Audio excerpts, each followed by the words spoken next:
Hi,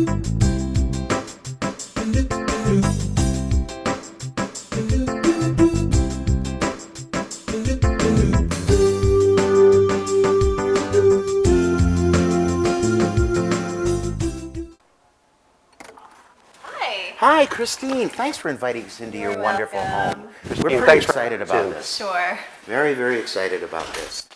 This is where you're going to learn about a lot of cabinetry. We've got some exciting cabinets we've put into Christine's house not too long ago. They're going to teach you about healthy indoor air quality and sustainable resource conservation. You know, one of the things, Turco, that I think concerns a lot of people is that the air quality within a home now is changing. It isn't as open and breezy as it used to be for obvious reasons, the sustainability aspect and whatever. And the air quality, you know, you go into a new home and that new home smell, well, that new home smells formaldehyde and glues and all of this other stuff. I understand you have a cabinet maker that... Exactly why do you use this kind of wood? Is this something the owner found or you already have? Is this something available everywhere? Yeah, well, when we're looking at green cabinets, we're talking about the resources, the material that the cabinets are made of.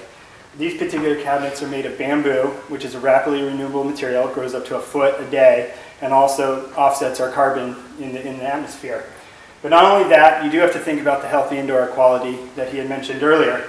These cabinets on the interior are an FSC certified maple with a formaldehyde-free glue, with soy-based glues and an OVOC finish.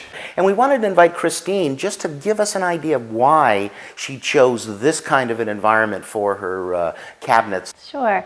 Well, there are a lot of options out there when you're doing a remodel. So not very many options about a year ago when we were doing it were very green. So that was something we wanted to take into consideration when we did the remodel. So we looked specifically to do renewable resources, and bamboo seemed to be the obvious choice. And it also had a variation of colors we liked, and we got to use green goods for our supplier and the installer, so that worked out really well, and we're really pleased. Good, very good. Well, I tell you what, why don't we now, folks, go over and see exactly where these cabinets were manufactured and talk a little bit more about the process. Hi, and welcome back to This Greenhouse. I'm Bill Rabinall. Turco's back with me again. And we just now transitioned from that beautiful home over there in Morro Bay with the cabinets, and now we're at the cabinet shop. It's beautiful wood. It's not been finished yet. Now, where does this wood come from? Well, this is Doug fir, and it's reclaimed. Basically, what happened was there was some tanks holding cherry in their cherry juice. So these were the staves that the tanks were made out of, and they were all banded together. This is the interior, exterior. And basically we've milled it to clean it up into something like this. And then from there, we can turn it into the stiles and rails for the door. So you're talking bamboo. Mm-hmm. All comes from bamboo plant. Now, how do these get to be so different? Well, basically what they do is the bamboo's grown, and the benefit of bamboo is that it's rapidly renewable. It grows way quicker than a tree would. And so they're manufacturing plywood. This is pure bamboo all the way through. They take it, and it looks pretty much like this in color, and if they steam it, it becomes this darker color. Oh. And then this is stranded, so they actually take it and they take this and strand it into fibers, and then they steam it, so it becomes a little darker when it's a stranded or woven Just bamboo. from steaming it.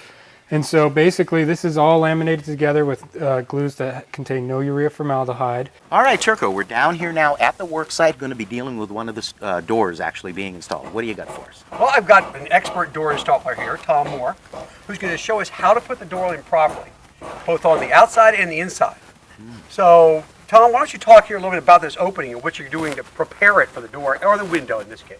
Well, the first thing I've done is I've made sure the door fits in the opening. So, Tom, what are you doing now? I'm just finishing up caulking this in. The good thing about the modern doors is we can actually set them in place and do the caulking.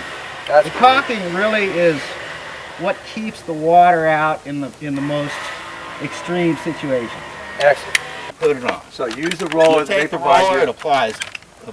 Stick it. Good pressure everywhere, and boy, that is sealed up. Perfect. Well, let's go inside the building now and take a look at the inside of the jam and maybe some more components to the window. Okay.